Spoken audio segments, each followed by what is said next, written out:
Hello, Professor Aldikali, I believe it is. I'm not super great with name pronunciation, so I hope that I got that right. But first of all, thank you for taking the time to check out this video that I made. Um, you know, thank you. Um, I'm kind of making this because I didn't really understand how to use Verilog or Model Sim that well. I understood the project, I believe, very well. I just couldn't quite get my head wrapped around Verilog or ModelSim, and I've been unfortunately having a lot of problems with the software on my home computer. I spoke to a friend who is very well versed in it, and he couldn't even figure out what's wrong with the program on my computer. It's just the stuff doesn't, nothing want to works.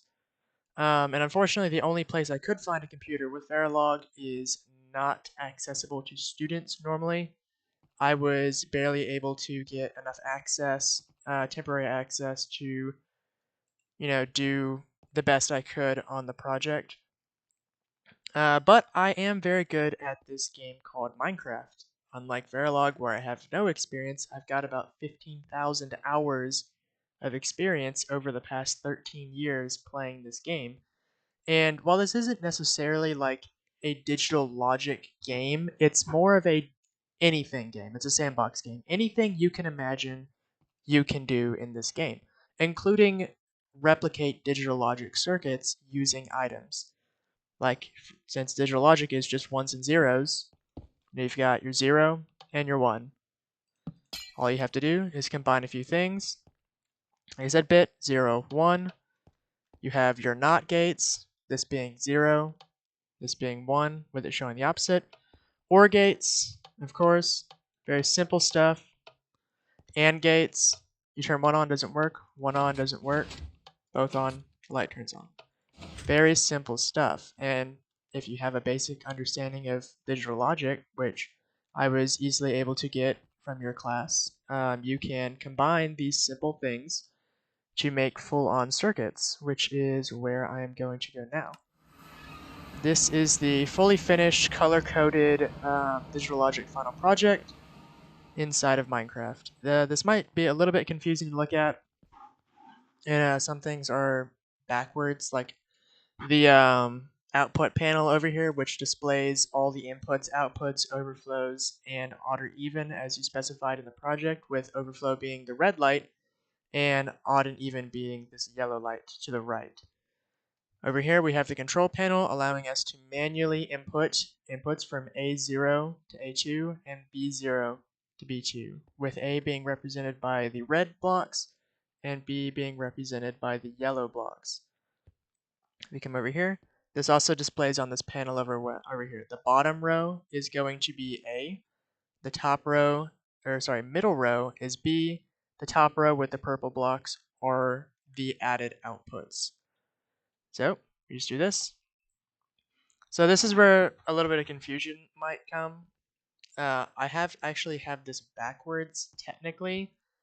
This to the left is the least significant bit as it goes on. So this will be the first bit, second bit, third bit.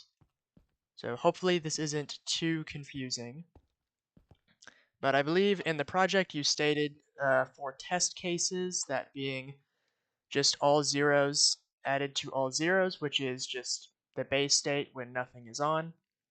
Then you asked for the binary representation of 2 added to the binary representation of 1 from A and B, so that would be binary representation of 2 from A and then 1 from B. And you can see right there, you've got, 0, 1, 0, and then 0, 0, 1 added to be 0, 1, 1. And this is an this is an odd number, so the yellow light does turn on.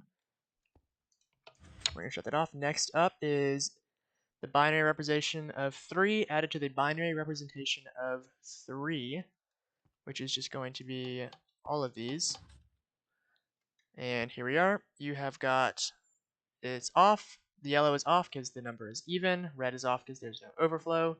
And then you have the binary representation of 6 with 1, 1, 0.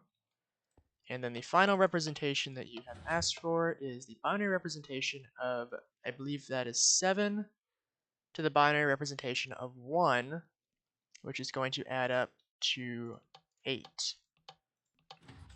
The yellow light is going to be turned off because this is an even number. The overflow indicator is on because it is overflowed, with the max possible number being shown by the purple display being 7. And of course you see the A inputs 7, B inputs 1. Just a little bit of explanation. This is the Minecraft representation of 3 full adders. For the most part, I wasn't sure if I was just misunderstanding the project or if this was deceptively simple, because to me, this really did just seem like I said, unless I'm misunderstanding it, this just felt like a 3-bit full adder circuit. Over here, the odd or even circuit I interpret, or odd or even detector, I simply interpreted it as, you know, is there a 1? You know, if there's 2 ones, this won't work. But basically, if this first one is on, this being the 1 bit, if this is on, then the light will be yellow. So if either A or B, or sorry, A exclusive or B equals the yellow light, if I'm not mistaken. Because if one's on, yellow light's on. The other's on, yellow light's on. If they're both on, the yellow light will turn off. As for the overflow, I simply connected that to the representative carry out signal that I have over here. Every single one of these full adders has a built-in carry out function. This also has an unused additional carry in as a third input to the first full adder, but this was not used in this project, which is why it is not connected with a link to the system. But as I said, over here, I simply have the last carryout being how I determine if there is an overflow. So, for instance, if we have 6 and 6, then there's an overflow. Which, sorry, this is not 6 and 6. This is 4 and 4. I have actually messed around with this quite a lot before the actual project itself. That's why in this waystone you can see this is called the testing area. These were more of the small fry experiments when I was first getting, this was earlier in the class, like maybe September. I was still very new to digital logic, and then this is what I had been working on afterwards. These are fully functioning 4-bit binary adders. I believe I completed these around the time that we finished the second test.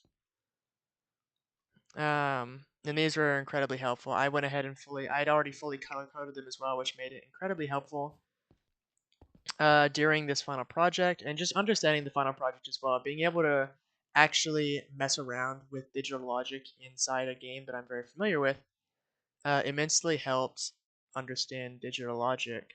I was a bit disappointed with Verilog. I didn't know, like I said, I didn't know anything about it until I did the final project. I was hoping more for like dragging and dropping logic gates rather than the whatever coding language it was in. I'm still not even 100% sure. Um, but yeah, I hope that this shows that I do understand the actual concepts that we're trying to learn in the final project, which I hope that's primarily what we're being graded on. As for Verilog and Model Sim, yeah, I just had no clue. Not really sure what I'm doing with those, not really sure what to look for. And yeah, it was just very, very confusing in general. The tutorial you had in the instructions, in the original like Verilog instructions, not for the final project. I don't know if they are outdated, but they were a bit confusing and hard to understand. I also didn't see where we're supposed to install Model Sim. Like I said, I may have just missed it. This is probably a me problem, but I also didn't really see where to install Model Sim.